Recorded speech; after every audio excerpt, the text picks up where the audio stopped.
Hola, hola, bienvenidos a otro episodio de En Clase con el Profe Ronald. Soy Ronald Sanabria y como siempre es un placer compartir con ustedes este espacio para aprender juntos sobre derecho probatorio. Hoy tenemos un tema muy interesante. Pónganse cómodos y comencemos la clase.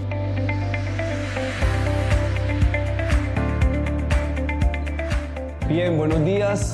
Vamos a retomar el desarrollo de la asignatura y vamos a hacerlo recordando un poco en dónde vamos.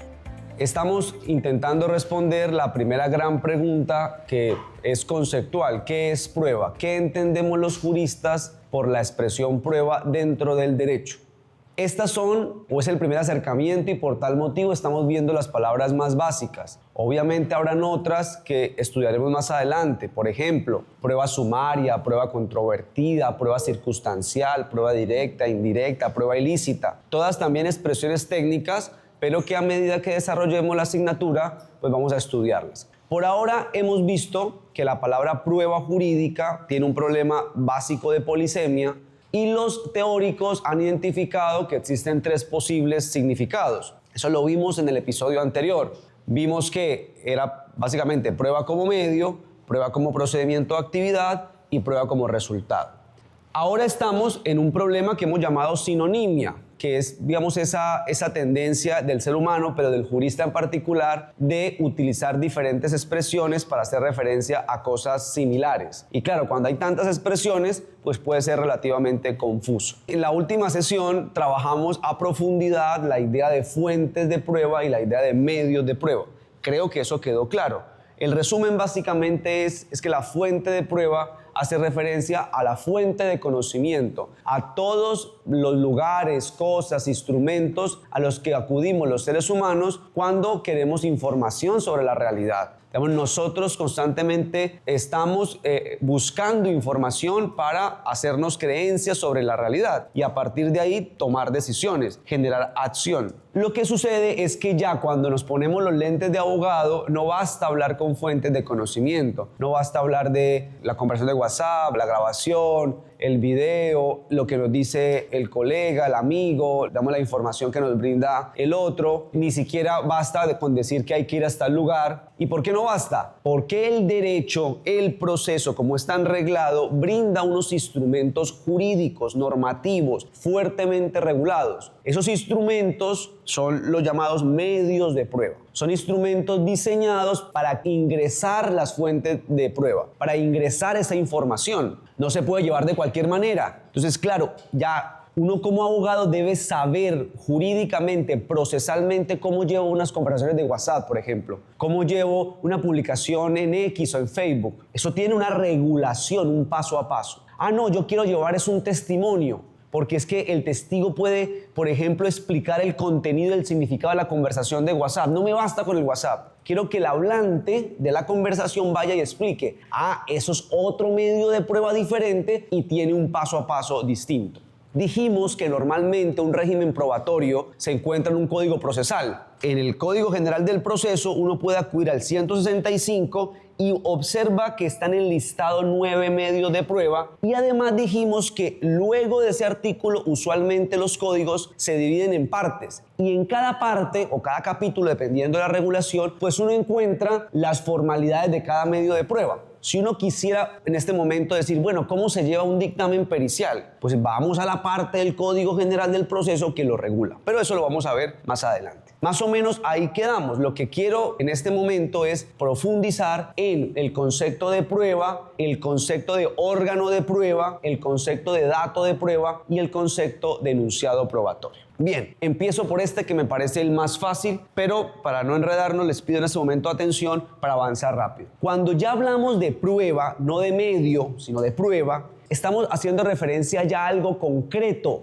ya particularmente un elemento de conocimiento. Entonces, la prueba del testimonio de Ronald Sanabria ya es concretamente una prueba que se generó, que se produjo dentro del proceso. En cambio, el concepto de medio de prueba es una abstracción, es un género. Entonces, los documentos. En resumen, los medios de prueba son abstracciones, son géneros, están en los códigos, son figuras abstractas. En cambio, cuando utilizamos la palabra prueba, estamos referenciando algo puntual y concreto. Piensen en esto y, como diría el maestro Jairo Parra Quijano, suelten los apuntes para que no se desconcentren. Por ejemplo, yo como abogado podría decir en un alegato: señoría, este caso es un caso del medio de prueba documental.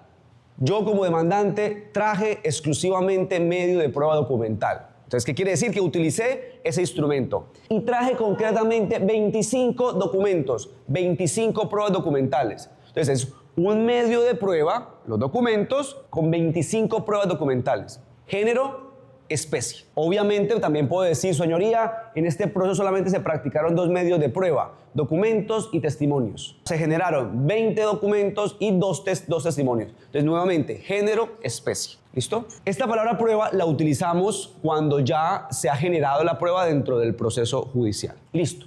Avanzo y toco el tema de órgano de prueba. Órgano de prueba. Esa expresión órgano de prueba es una expresión que sirve para que distingamos entre contenedor y contenido. La idea es que la mayoría de pruebas, o medios de prueba mejor, se pueden diferenciar bajo estas dos lógicas: contenedor y contenido. Por ejemplo, hablemos de la prueba testimonial. ¿Cuál es el contenedor de esa prueba? Es personal. La persona parece que es como un objeto, ¿no? Porque es la encargada de guardar la información y transmitirla. Entonces, el órgano de prueba de la prueba testimonial es el sujeto, la persona. En cambio, el contenido es la información que declara ante el juzgador, que informa. Pensemos también en la prueba de índole documental. Obviamente, el documento usualmente está se presenta en algún formato. Entonces, en un papel, en una grabación, en un CD, bueno, en una USB, el formato que queramos. Ese es el contenedor o el órgano de prueba. Pero lo que es prueba o lo importante es sobre todo y especialmente el contenido. Entonces, para resumir, realmente la expresión órgano de prueba lo que nos invita es a reflexionar que las pruebas tienen un formato, un contenedor, una base, y por otro lado está la información que realmente le brinda el proceso. Y eso nos puede resultar muy útil para valorar la prueba, porque podríamos decir que el contenedor o el órgano de prueba tiene algún inconveniente o algún problema, y en consecuencia la información puede ser dudosa. Entonces tal vez nos sirve como una forma de ser conscientes del reto de la valoración probatoria. Bien, ¿qué es el dato de prueba? Mire, simplemente, y aquí hago una confesión, esta es una expresión que de alguna manera, digamos, me la inventé, porque no la he visto tan clara en los libros, y creo que me parece útil que le pongamos una etiqueta a esto que voy a explicar a continuación. La expresión de dato de prueba la tomé del derecho mexicano, pero en México no significa lo que yo voy a decir que significa. ¿Qué es dato de prueba? La pueden reemplazar por una expresión más coloquial. Es la información que objetivamente cada prueba le aporta al proceso. Al margen de si la información es creíble o no, fiable o no, verosímil o no, toda prueba le otorga al proceso una información objetiva. A lo que dijo objetivamente el testigo, lo que objetivamente dice la conversación de WhatsApp, el documento, lo que objetivamente dijo el juzgador, casi sin valorarla, solamente es un reconocimiento de la información. Y eso me parece importante para la valoración probatoria. Entonces, ya saben, dato de prueba es prácticamente sinónimo de información que la prueba objetivamente le aporta al proceso. Bien, vamos al último concepto. Este concepto lo vamos a profundizar muchísimo cuando estemos en valoración probatoria, pero por ahora solamente quiero resaltarlo. Cuando el juez ya llega a la última etapa, cuando ya las pruebas se produjeron correctamente, ya están, el juez dice, bueno, aquí hay 20 pruebas, 20, 21, las que sean, las identifica. El juez extrae la información o los datos de prueba de cada una de esas 20 pruebas. Cuando ya hace eso, el juzgador tiene que entrar a estimar su valor, a valorarlas, a darles a esas pruebas y a esa información capacidad demostrativa. ¿Para qué hace eso? Para poder emitir una conclusión en torno a la prueba de los hechos, Esa conclusión epistemológica es la que técnicamente en los últimos años se le ha llamado enunciado probatorio. Si van conmigo en la clase, que estoy seguro que es así, enunciado probatorio es sinónimo, se parece mucho a la idea de prueba como resultado. Es la conclusión epistemológica a la que llega el juzgador sobre la prueba de los hechos. Y digo una cosa más antes de terminar este tema. Los enunciados probatorios son del todo o nada. blanco o negro. ¿Está aprobado o no está aprobado el hecho? No cabe los grises, no cabe el café tibio. Debe estar o caliente o debe estar frío. ¿Listo? Ya luego miraremos cómo el juzgador llega a una u otra conclusión.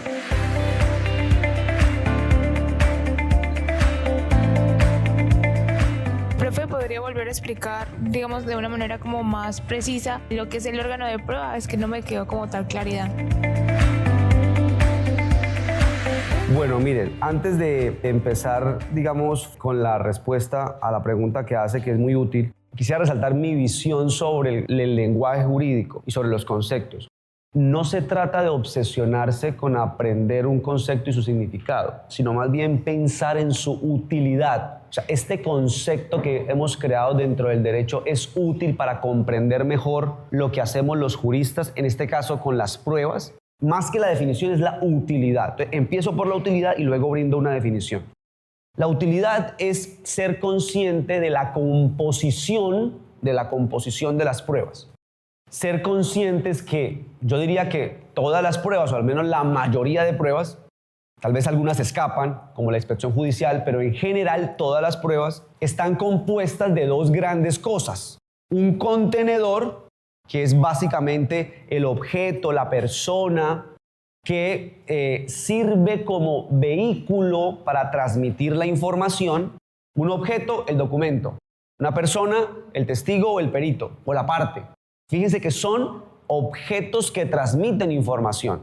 A eso la idea de objeto, la vamos a llamar órgano de prueba. Es el objeto transmisor de la información. En cambio, el contenido podríamos asociarlo a dato de prueba, que es propiamente la información que se va a utilizar para tomar la decisión sobre la prueba de los hechos o los enunciados probatorios. Porque a mí como juez no me interesa tanto la existencia del testigo Juan Pérez, ese vehículo, no me interesa mucho en principio.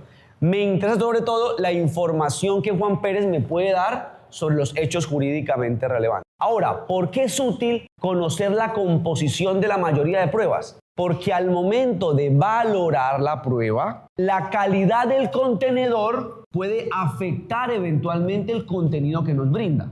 Si Juan Pérez, por ejemplo, cuando va al proceso, ese día está sufriendo de problemas psiquiátricos o de problemas que se le dificulta el hablar o problemas emocionales, pues obviamente esto puede tener un problema para extraerle la información. O por ejemplo, si Juan incluso al momento de vivir los hechos está bajo alicoramiento o bajo algún problema de índole de salud, pues eso va a tener eventualmente un impacto en la calidad de la información que Juan nos brinda. Digamos, la utilidad del concepto de órgano de prueba es ese, hacernos conscientes de la composición de las pruebas. Quiero decirles que todo buen texto de derecho probatorio se ocupa de esta explicación que acabamos de ver y especialmente se centra en la distinción entre fuente de prueba y medio de prueba. Podría recomendar muchos libros, pero la forma más pedagógica y clara que yo he escuchado para explicar esto, se la atribuyo a un profesor importante, un doctor, y que para mí es maestro, el doctor Carlos Colmenares, que ha sido formador de las nuevas generaciones de abogados en Norte de Santander y en Colombia. Un día, teniendo la fortuna y el placer de conversar con él sobre esto, él me dijo, hay una forma de entenderlo muy fácil. Es una especie de símil, de metáfora. Las fuentes de prueba vienen siendo algo así como la arena a la intemperie. Piensen en la arena en la playa o la arena en algún depósito abierto, a cielo abierto. Si está a la intemperie, pues corre el riesgo, es muy fugaz, es muy volátil, el viento hace que se pierda rápidamente. Los medios de prueba son todos los vehículos que utilizamos para poder aprender, capturar esa arena. Entonces, claro, hay diferentes tipos de vehículos, diferentes marcas, diferentes tamaños, diferentes calidades. Hay los más nuevos, los más viejos. Entonces, los medios de prueba son medios de transporte de la arena. La arena realmente es la información. Entonces, el medio de prueba captura la información o la arena y tiene una función muy importante. Transportarla, si seguimos con la metáfora, o transmitirla. ¿A dónde? ¿A dónde queremos llevar esa información? Al proceso. Ya cuando el vehículo tira la arena al proceso, ya cumple su función y ya la arena no va a estar al aire libre, sino va a estar capsulada en un lugar que es el proceso, que tiene un buen sistema de registro o está cerrado, si seguimos la idea. Y cuando ya la arena se tira aquí al proceso, hablamos de prueba, porque ya se generó dentro del proceso. Me parece una forma magistral, muy buena, de explicar de otra forma lo que hemos visto. Bueno, para terminar el tema, vamos a hacer un comentario sobre el vocabulario en materia penal. Si ustedes se dan cuenta, este vocabulario es muy pensado en la cultura continental europea del civil law. Pero como ustedes saben, el Código Procesal Penal tiene una fuerte influencia en los sistemas anglosajones, por Estados Unidos particularmente. En materia penal, se ha distinguido con mucha fuerza por los penalistas que una cosa es el elemento material probatorio, la evidencia física y la información legalmente obtenida, y otra cosa es la prueba. Y casi que el que no entiende la distinción se ve como una persona que no sabe derecho penal. Yo lo que quiero, decirles es que la distinción está un poco sobrevalorada y es mucho más simple de lo que se dice por la mayoría de penalistas. A ver, ¿cuál es el mensaje? Que para que hablemos de prueba, ese elemento de conocimiento debe cumplir las rigurosidades del juzgamiento. Es decir, que una evidencia para que se convierta en prueba en el juicio. ¿Y qué significa que se convierta en prueba? Que pueda ser tenida en cuenta en la sentencia al momento de el juez evaluar la responsabilidad penal de la persona en sentencia. Para que ese elemento de conocimiento se tenga en cuenta ahí, debe superar cada uno de los pasos que se establecen en la etapa de juzgamiento. Solamente con fines pedagógicos, no lo voy a explicar. ¿Cuáles son el paso a paso para que un elemento de conocimiento, una evidencia, se convierta en prueba? Los digo: descubrirlo, enunciarlo, solicitarlo, permitir una controversia sobre su admisión, decreto de la prueba, producción en juicio e incorporación. Son 7 pasos que se dan desde la audiencia de acusación hasta el juicio oral. Entonces, si un fiscal o un defensor no logra superar esos pasos, pues ese elemento no se convierte en prueba. Ahí hablamos de actos de prueba. En cambio, aquí, elemento material probatorio, evidencia física, información legalmente obtenida, es simplemente los resultados de los actos de investigación. Los actos de investigación permiten obtener elementos de conocimiento. Un computador, extraemos la información, las llamadas grabadas, un registro de allanamiento y encontramos la pistola, encontramos la droga, una infinidad de objetos. Una búsqueda selectiva en base de datos y el fiscal tiene en su carpeta los extractos bancarios. Todo eso son resultados del acto de investigación. Y por supuesto, desde el punto de vista epistemológico, son elementos de conocimiento. O sea, los miramos y nos brindan información sobre la realidad. Pero solamente sirven durante la investigación e indagación. Si el fiscal los quiere poner de presente en el juzgamiento, ya saben, debe superar el paso a paso probatorio establecido por la legislación procesal penal. Para resumir y terminar, ambos son elementos cognitivos, elementos de conocimiento. Solamente que la evidencia es el resultado del acto de investigación y solamente con eso ya es útil para la indagación y la investigación. En cambio, si esa evidencia yo la quiero poner de presente ante el juez de conocimiento para que la tenga en cuenta la sentencia, debo hacer actos probatorios jurídicos. Si no los hago, jamás esa evidencia se va a poder tener en cuenta en la sentencia. Hay muchos casos que servirían para ejemplificar la importancia de entender la diferencia entre evidencia y prueba. Yo les cuento el caso más dramático y de alguna manera gracioso porque el fiscal y el juez terminaron compulsándose copias de forma recíproca. Uno le compulsó copias al otro. Realmente el que tiene la razón es el juez y el que se equivocó en consecuencia es el fiscal. Piensen esto, un caso fácil. Unos hombres estaban en un pool, llega una policía a hacer una supervisión común. Uno de ellos se pone muy nervioso, casi que emprende la huida, lo detienen, le piden la cédula y en ese momento observan que hay un arma de fuego en un bolso. Le preguntan: señor, ¿permiso para tener el arma? No, no tengo. Capturado en flagrancia. Porte ilegal de arma de fuego.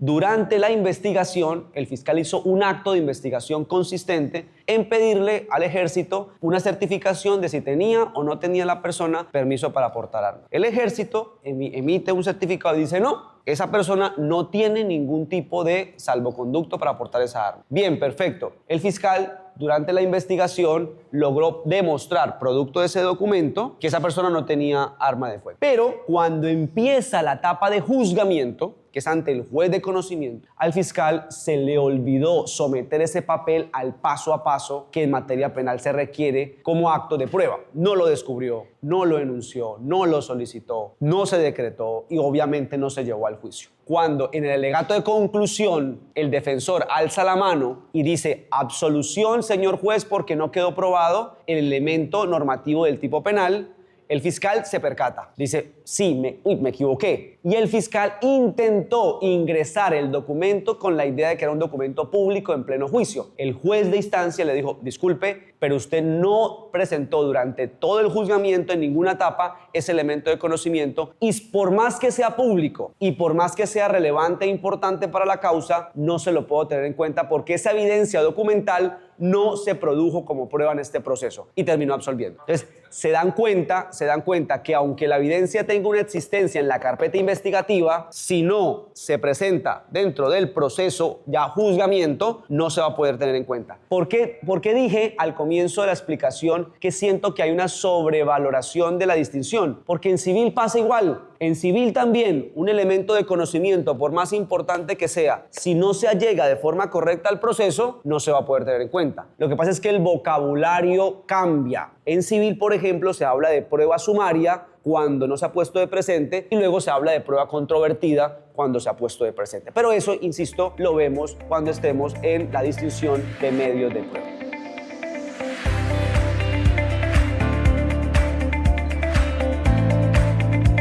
La segunda gran pregunta que los que estudiamos esta materia intentamos resolver y que nos ocupamos de ella es ¿qué se prueba? El título, la expresión con la que se titula la respuesta a esa pregunta es objeto de prueba y tema de prueba. Esto por si lo quieren buscar en otros libros o consultarlo por internet. Lo que voy a hacer es sencillamente hacer una pequeña introducción, aproximación al tema para que puedan realizar con mayor precisión la actividad para la próxima clase. Hago la advertencia, el texto que van a leer es escrito por un filósofo del derecho, Daniel González Laguier, profesor de Alicante, que estudia los hechos en la decisión judicial. Pero claro, como es escrito por un filósofo del derecho, puede ser una lectura incómoda, difícil. Entonces mi recomendación es que lo hagan con toda la atención posible, acompañados de un café, en silencio, en un lugar en donde puedan concentrarse. Bien. Yo quiero que sean conscientes que, entender el derecho probatorio implica entender como tres pilares. Todo el derecho probatorio se desarrolla dentro del marco de referencia que generan tres conceptos.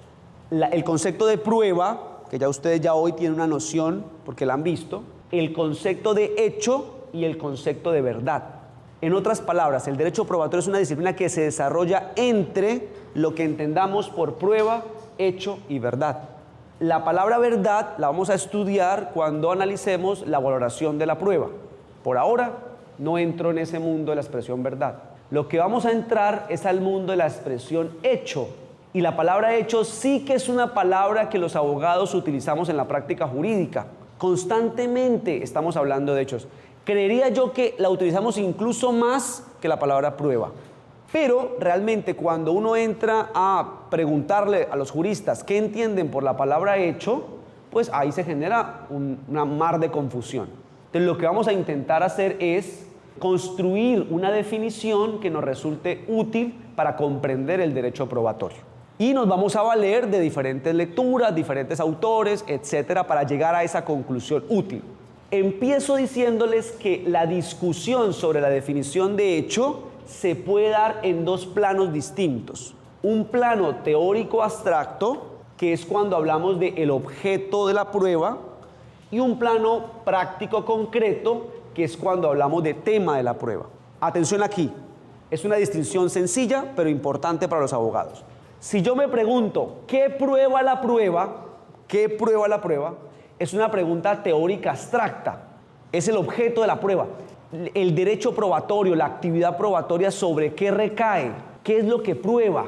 Ahí los autores clásicos del siglo XX procesalistas suelen responder, dice, mire, pueden probar hechos, pueden probar afirmaciones o pueden probar hechos afirmados. Mi profesor de Derecho Probatorio, recuerdo que hizo una introducción mucho más pequeña a la que yo estoy haciendo y dijo, para mí lo que se prueban son hechos, avancemos a otro tema.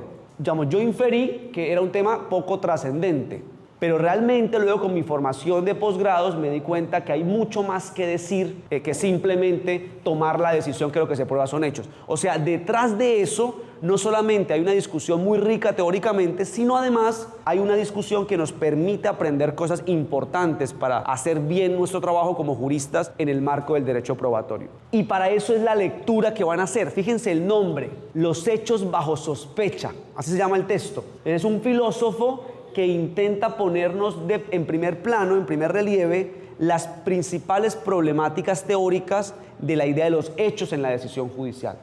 Una vez evacuemos esto, digamos, las diferentes posiciones, la clasificación de los hechos, qué es un hecho abstracto, qué es un hecho genérico, qué es un hecho natural, qué es un hecho institucional, nos vamos a pasar a la pregunta práctica, la de tema de prueba. Aquí ya no es qué prueba la prueba, sino es qué se tiene que probar en un proceso determinado. ¿Cuál es el tema de discusión fáctico en el proceso, por ejemplo, que actualmente se sigue contra el expresidente Álvaro Uribe Vélez, por ejemplo?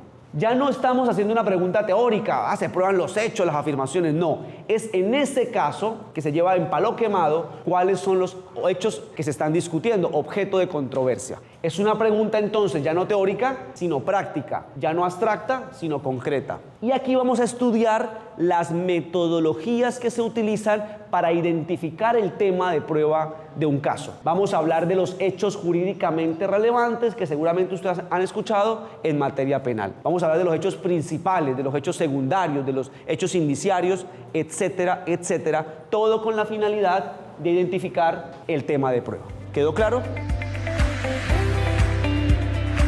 Y hemos llegado al final de esta clase. Gracias por acompañarme en este episodio de En Clase con el Profe Ronald. Si les gustó, no olviden compartirlo y seguir el podcast para no perderse el próximo episodio. Los invito también a consultar los apuntes de clase en rzanabria.co y seguir nuestras redes sociales para estar al tanto de nuevos contenidos. Nos escuchamos la próxima. Hasta entonces.